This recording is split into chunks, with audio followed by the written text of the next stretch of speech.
Welcome to Return to Work Week, powered by Workingmums.co.uk.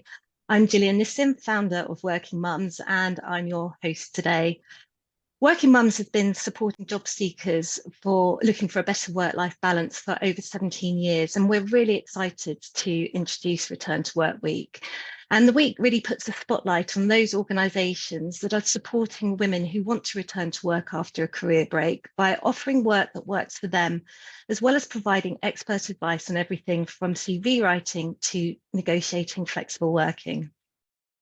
This morning's webinar focuses on how to forge a career in the tech centre, and I'm delighted to welcome Susie Dean today as our expert. And Susie is the founder and CEO of Add-in 365, a business which is now one of Microsoft's top 15 global partners, and is the winner of an Every Woman Award for her commitment to building a successful IT business and promoting women in IT. Susie's going to talk to us about what life's like in the tech sector, help you discover if a career in tech is right for you, and what career paths you could take.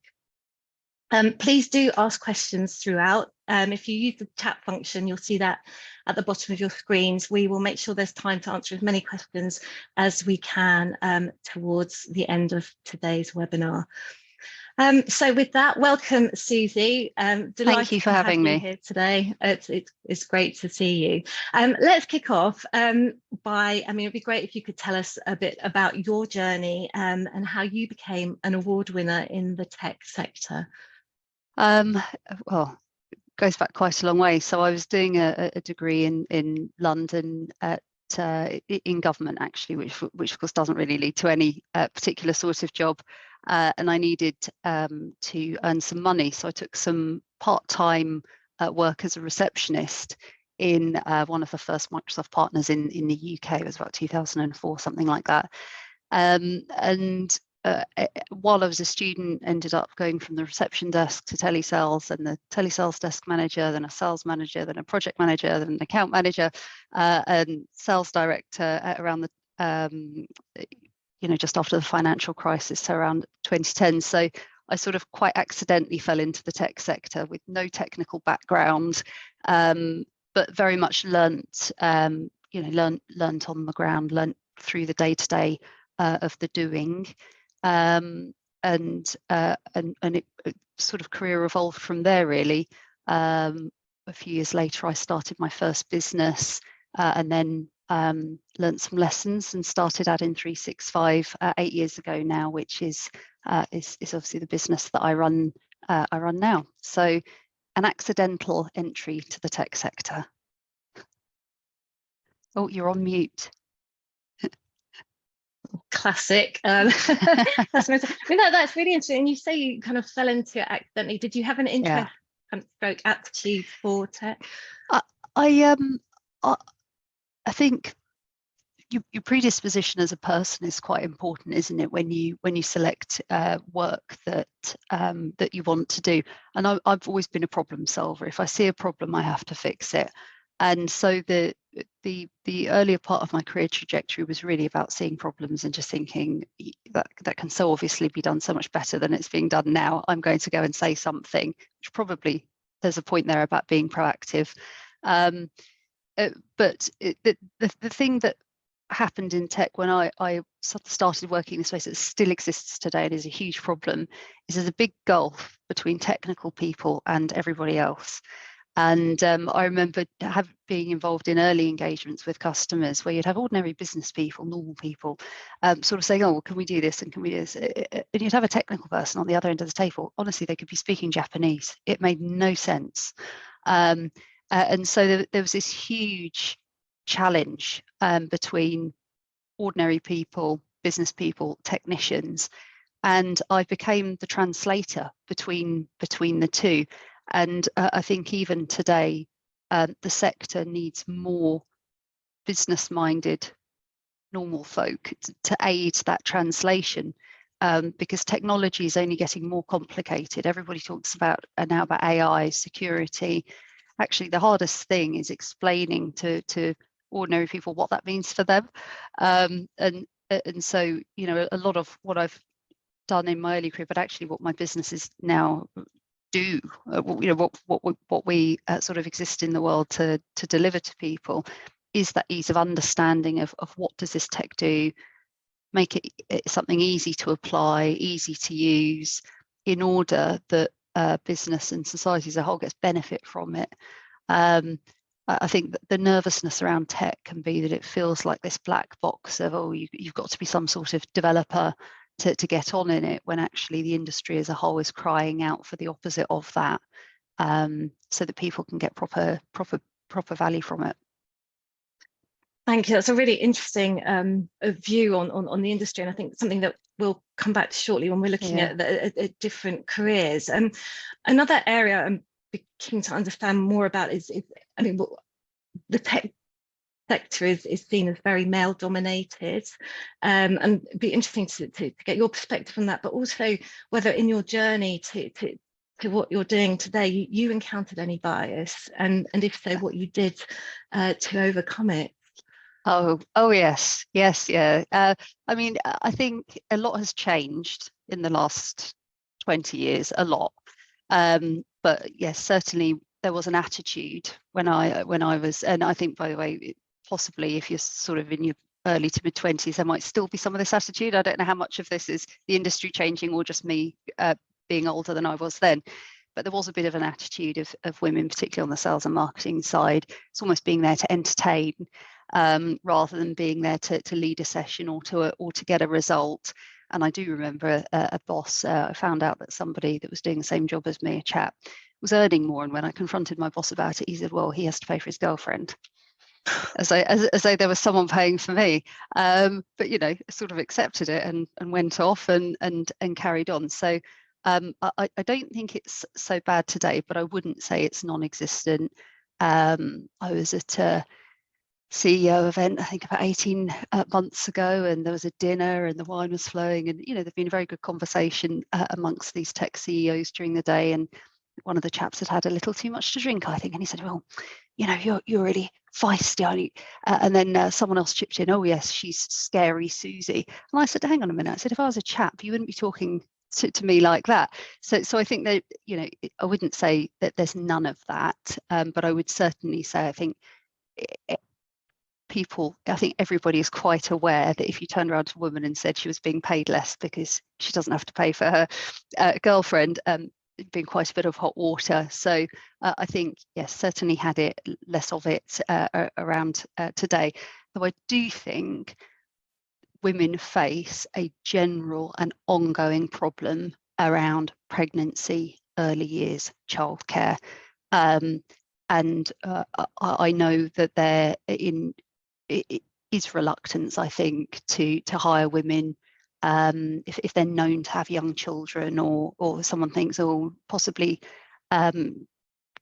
you know, child coming into their child, you know, perhaps someone that's just got married, they might be thinking, oh, is she going to just kind of go off and have children now? I've built a business with a lot of resilience, with 60% female, and we factor that into our business model. But you know, I also know from other parts of my career that actively works against you, because there is that sense of, are we going to bring this person in and invest in her only to have her go off? Though solving that, where, as you know, an individual business owner, I'm doing something about it, I think really there needs to be more collective structural pressure on government to afford more early years childcare, either at affordable cost or frankly, my view is it should be for free. The state should be, you know, paying for that for everybody that wants it. Yeah, I mean, we I mean, that's something we are very vocal about as a business too. I mean, I think the other side to that is that the employers that we work with through Working Mums are generally, you know, they're very cognizant of these issues, and you know, they are like yourself, you know, have policies and practice built in to avoid that happening, because we recognise the skills and experience and the importance of retaining those skills and experience in the business. And I think from the other side, some of the things that sometimes maybe hold people back from returning into tech is the worry that they've missed something in the 6-12 months or more that they've not been in the business. But again, that's a recognises attitude and aptitude, and with the right refresher training, you know, you don't lose the Yeah. key skills. I mean, is that? I think that there's a lot published online today now as well, that's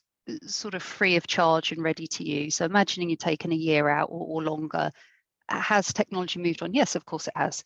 But actually catching up, most of the big technology vendors have all of their global conference sessions available online for free that you can sign up to and watch. They've got their content on YouTube. They've got their written sites. Partners and vendors will have case studies. I think what I would do in that situation is carve out some time and explain to my family and friends who might be perhaps I might be asking them to help out a bit with the childcare, is actually do yourself justice and carve out the time to do that reading. Don't try and do it after you've had a long day looking after the kids and you put them to bed and it's 8 o'clock and you're now sitting down attempting to do 2 hours of watching some, you know, reasonably weighty videos. You almost have to give yourself a study leave before you dive back in, to give yourself the best possible chance of doing well as you re-enter the workplace. And honestly, you know, why shouldn't you? It's your career. Just because you become a mother, it's not worth less or something to be fit around childcare. I think you know, if you're lucky, if you have a partner, you'd almost want to be saying to them, look, please take child out, go and see your parents or whatever for Saturday. I need the day to get my head back into what I've missed. That's a really good point, actually. I think, you know, that time is so important. It's investing in yourself as well. And kind of moving that on, if for our audience, you know, who may be thinking about a career in tech or returning to tech, what other advice can you give? I think that the general thing is that tech is a fast-paced sector. It changes. You in order to be good in any discipline within technology, you need to stay on top of what's going on, and that does involve listening to things and watching things in your own time. That's not going to work for everybody, right? And so I think the first question is tech either the right sector for you? Yes, would be if you're open to that and actually you find you get a bit bored, and so you need that sort of change going on to stay interested. I'm one of those people. If you're somebody that much prefers to sort of conquer something and you don't like too much change, then obviously there are other industries and sectors that you can go into, like the legal sector, for example, where there isn't as much change. So firstly, sort of have an honest conversation with yourself about the kind of work that you like doing. I think the second thing is that everything is tech. Tech is everything, right? You know, Disney is a technology company. Of course, you've got the big technology companies and vendors like, you know, Microsoft and Google and so on. But you couldn't work for Sainsbury's without, in head office, without there being a technology aspect to it. This is a good thing because it means there's more choice. What does a career in tech mean? It doesn't just necessarily mean working for a company that provides pure play tech to N number of industries, which is what my business happens to do. It can actually mean you think about what you really love, and then you go to the tech aspect of that. You know, if you're really into architecture and design, you might go and work for a company that produces architectural technology. You know, if you're into creative and advertising and media and you've always had a passion for that, you know, you could go and work for Adobe in their creative department. So so I think, you know, what it means to have a career in tech doesn't necessarily mean go and work for a tech company. It can mean go and work for a high street sort of business that you've heard of, working on their particular technology offering. So the research is really important. Yeah. Yes. Although in the end, I think you've got to kind of get stuck in, and there's definitely work that you should do ahead of that in terms of determining what kind of a role you might want. And I think we're going to talk about this in a little bit, whether it's back office or something more technical. But I do think the other piece of guidance on a sort of advice if you're considering a career in tech is know what in your heart of hearts you need around childcare. If you need holidays off, the school holidays, don't go for a job interview and think, I'm not going to tell them that. I'll try and swing that one later, because it will hold you back. You know, you're much better off being upfront about what you can and can't commit to, because then you'll find a company that's a good fit for how you want to work. I mean, a lady that in my business came when she was tearing her hair out. She's 3 kids. Last one was 9 months old, and she'd put her son that was 9 months old in sort of 20 hours a week childcare, and she said, I just need to work. I'm losing my mind. I have to work, do something for 20 hours. That was years ago. 4 years on, all the kids are in school, and actually even now she's doing 9 to 3. So she does the time when her children are at school, and we have an understanding that holidays are off. So I think, you know, if you want a stable job where you're still going to have an opportunity to be promoted, you've got to be honest about what you can and can't do. As an employer, I would say my only bugbear is when I know that a parent isn't a single parent and it's mummy that's at home every time the children are sick, because I kind of think, come on, you're both working, you've both got serious careers. You know, I like to see a division of when little Jimmy is off ill, mum and dad or mum and mum or dad and dad are taking time off to look after the kids. But yeah, have your story straight on childcare and don't deviate from it. Good advice. And coming back to roles, and is it a back office role or not, what are the different avenues that people can take if they're considering a role in tech, and what other particular skills do you think you need? I think communication is going to be one of those skills. I think if technology is still a new industry compared to others, and so the sector absorbs a lot of people from different disciplines, and it takes on and it appreciates those transferable skills. So even if you've never worked in tech before, if you're a brilliant writer, if you're great at negotiation, if you're hyper organized, you can still find a home. I think there's broadly 3 types of job you can have in the tech sector. One is what you'd call a traditional back office role, sales, marketing, finance, HR. One is the developer, the more technical role, and one is more on that translation activity that I talked about at the beginning. So typically in the industry, they're called consultants or user experience designers. I think the back office roles are pretty standard, you know, marketing, sales, finance, HR. What I would say is that if you're somebody that's got some of those skills, or you're interested in one of those types of roles, obviously the tech sector is good because it pays well. So you could go and do finance or HR in any sort of business, but technology gives the better wages. So that might be a reason for moving in.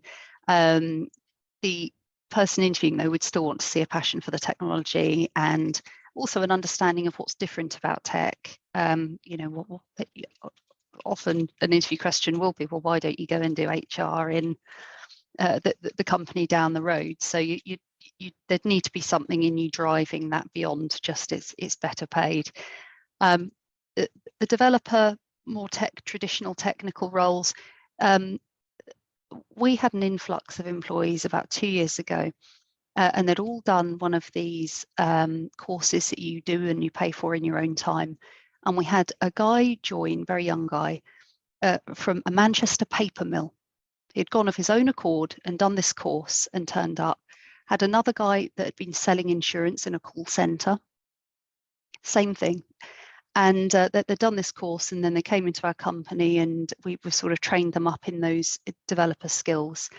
So I say that because it doesn't matter how old you are or what you've done before. If you really think that you would like to be a hands-on developer, there's nothing to stop you going and doing one of these. I think that particular guy did something called Northern Coders, but there's a ton of these sort of courses you can go and do in your own time to develop those skills. So don't think because I didn't do a degree in computer science, I can't possibly become a developer because there's a ton of people doing these own time courses.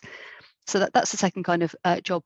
And then on this user experience, this sort of consulting type positions, people that are analytical and creative tend to do really well in those. I mean, we trained an NHS nurse to being a consultant.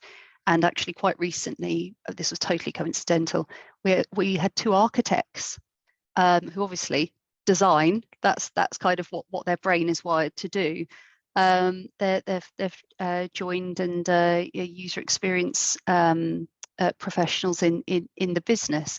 So yeah, I think again, nothing to stop anyone applying for those. And you know, I think that shows that you can have quite a varied background, but most skills are transferable one way or another. Really interesting. So I mean, the key thing is to show those transferable skills, I guess, and a passion for the role, sector, and yeah, and being serious about it when you turn up and reading around it. You know, I mentioned earlier about the idea of almost saying I need the day to get my head into to what I'm going to interview for. It's never good if somebody turns up to an interview and they give their opinion, but there's no kind of understanding of that particular discipline. You know, for example, if we're recruiting an HR person, we want them to be talking about, you know, referencing, because obviously there's a ton of HR frameworks. They might say, oh, you know, I follow that particular HR framework, and I like to use the 9-box grid when I'm working with leadership teams to understand how we're going to reward colleagues for their effort. So you want people to reference things beyond just their own opinion. You know, people that turn up for marketing jobs, showing that they've read different types of marketing leaders, thinkers, that they've got models that they would use to run a campaign, shows they're actually really thinking about what's best practice in that discipline, and they're bringing that into the business. Because, you know, opinion's important, but it only takes you so far. Generally in a business, when you put someone in a role, you want them to perform that function, but, you know, for them to perform that function optimally is a mix of experience, acumen, and also an understanding of what the rest of the market's doing. And you're very reliant on people to bring that. And even something like sales, which is traditionally a business where you know, perhaps people think, oh, I can sort of wing it. The best salespeople read the business pages, they're aware of market fluctuations, and they bring that to bear in their sales strategy. So I think whoever you are in the business, you know, if you're thinking about those next steps with your career, it's got to be part of the daily routine, that you're staying on top of things. Even if you give yourself a 15-minute reading window a day, you know, first thing in the morning or before bed or whatever, you've got to stay on top of your game. Brilliant. Thank you, Susie. And in terms of next steps, you know, being aware of what's going on in the market, etc. Is there anything else you'd recommend? I mean, it'd be good to get a couple of last tips before we come on to questions. I think if you're sort of preparing for your next steps, you're thinking about going to work again, do really think about, is tech right for me? Like I said, it's an ever-changing business. For some people that's great because they get bored. For others, it would be a nightmare. It's not for them. So have that understanding of yourself and what you want to do. Work out your what you actually want in terms of hours and how that might fit with your childcare and all of that, and be upfront, because tech is very open to flexible working and all that sort of thing. And in the end, nothing would be more disheartening for somebody than going in and then being let go of after 3 months because it turns out the employer had no idea that they needed X, Y, and Z sort of flexibility. Think about the kind of role that you want to go for, whether it's that more back office, more around the user experience, or whether you want to take a developer course or something like that, and invest in that time, both in terms of getting yourself ready to go back if it's something you've done previously but not for a while. So do that reading around and stay on top of that discipline as a whole. and then obviously put your best foot forward on the day. And again, sometimes I think us ladies, we're a bit too, we don't want to drop any balls, but actually, possibly even packing the kids off the night before to stay with a friend or a grandparent or a sibling, so that you've had a good night's rest. You can get up, relax, go and do a great job at the interview. Makes all the difference. So know that it's a big moment for you, and kind of don't feel ashamed or like you're imposing on people for saying you need time to prepare and time to do your best on the day. Brilliant. Thank you, Susie. And I can see some really good questions coming through. First one I'm going to come to is from Seth, who says, I've finished a boot camp in front-end web development, but I've got imposter syndrome. Is there a way to defeat this feeling, please? And how do I capture in my CV that I'm trying to change my career path from healthcare assistant to tech? We've hired a ton of people that have done exactly what you've done. About half of them had imposter syndrome. Some of them still do. I think be really clear in going for those sort of graduate level roles, so that you're going into a position at a level that is right for where you are. That will help. When you're in interview, don't be scared to ask questions about how are you going to help me develop. Obviously, there is an expectation when you do a boot camp that you continue to do things in your own time. So make sure you're doing that. That will help you to feel like less of an imposter if you've got a little project going on that you dip in and out of in your own time as well. But also, as I said, make sure you're asking the employer how they're going to help you level your skills up. You don't want to end up on a support desk for any period of time. Thank you, Susie. And another one from Mel. I used to be an IT systems trainer, but took a long career break of over 10 years, ready to go back to work, but not sure where to start to regain my confidence, refresh my skills, etc., or whether I want to restart my career at a lower level to get back into it. Do you have any advice? Whichever technology you were training in, go back to that, Google, catch up, read. You don't need me to tell you. There'll be loads of stuff on YouTube, loads of stuff on the web. Get comfortable with it. Pose yourself some questions. If I was doing a training course around that today, how would I do it? How would I structure it? And then just go for it. Don't apply for a lower level job, because experience is cumulative. It's not something that you lose points if you've been out of work for a little while. It's still experience that you have. Thank you. We've had a question about whether career in tech can be flexible. I think you've proven that it can. Yeah. I mean, this is the big technology companies like Google and Microsoft and so on have very much actually set that as the industry norm in terms of flexible working and all the rest of it. Just be very upfront about that with whoever you're interviewing for. In fact, before you even turn up for interview, be upfront about that, so that there's no surprises or problems later. And then we have quite a few questions around recommended coding courses, and someone who studied to be a cloud solutions architect, but nobody hired her with just that skill. And other things. The thing with architecture and technical architecture, it is the most senior, pivotal, critical thing in any technology ecosystem for any business to get right. So I'm not surprised that doing a course meant you didn't get a job at that level. Architecture is something, technical architecture is something that it's great that you've got that course and that foundation, but you need to go and work in an IT team alongside more established architects. Bigger companies have an architecture team. You almost want to look at the FTSE 100. All of those companies will have an architecture team, not just one architect. And you would want to, I would personally write a note to them, explain your experience, say, and ask if they've got any positions open. Most big companies will run a talent pool. So even if they don't have a role today, they'll keep you on file for when they do have that sort of position available. But yes, go to a bigger company where you can work within a team of architects to develop your skills. Experience is everything in technical architecture.